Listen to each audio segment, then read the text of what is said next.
Yes. So what is voltage then? You say it's the potential energy per unit charge, but is that does per unit charge mean it's per like literally per charge, like it's the amount of potential energy from one charge, and then when you add multiple together, it's the amount of potential energy per all of the charges that you added? Okay. So it's literally the potential energy it takes to move one charge from this point to this point. Okay. But you have to have a charge you have to do work against. Yeah, yes, because you have to do work And against the field. in the Q that we're talking about here, we're doing work against all of these. So that's why they all have to be accounted for.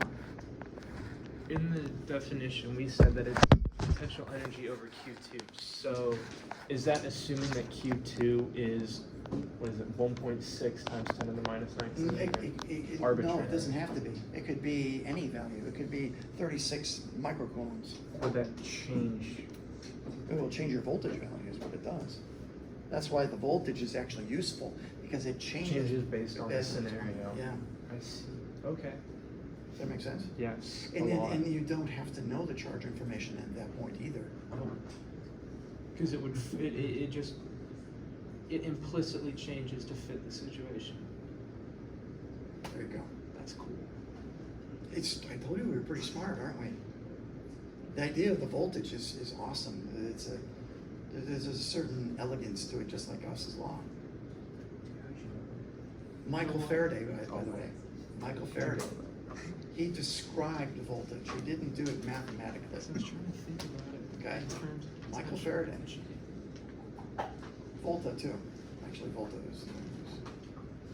He was. They're one of the things. Do you guys ever read Frankenstein? Mary Shelley's Frankenstein. You did not read it. You did. You need to. Okay. I all my research students I ask them to read it because it's science and responsibility. Do whatever you want.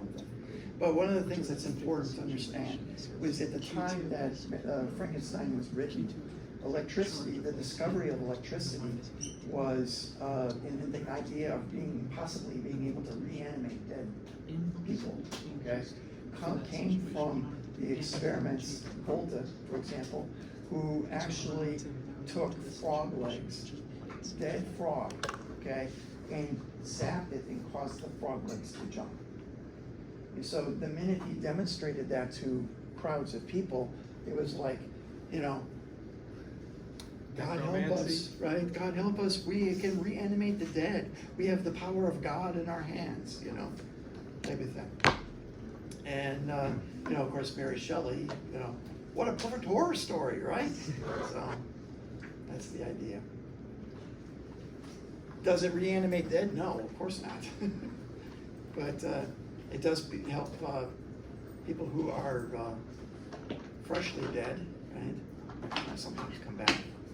You guys didn't see Young Frankenstein? Mel Brooks, Young Frankenstein. Classic movie. Oh, maybe I should assign that to you guys this weekend. Young Frankenstein. You know what's fascinating? Even though the movie is hysterical, it is surprisingly very close to the original story. So, I think it's good. And Gene Hackman in there is awesome. So. Cloris Leachman.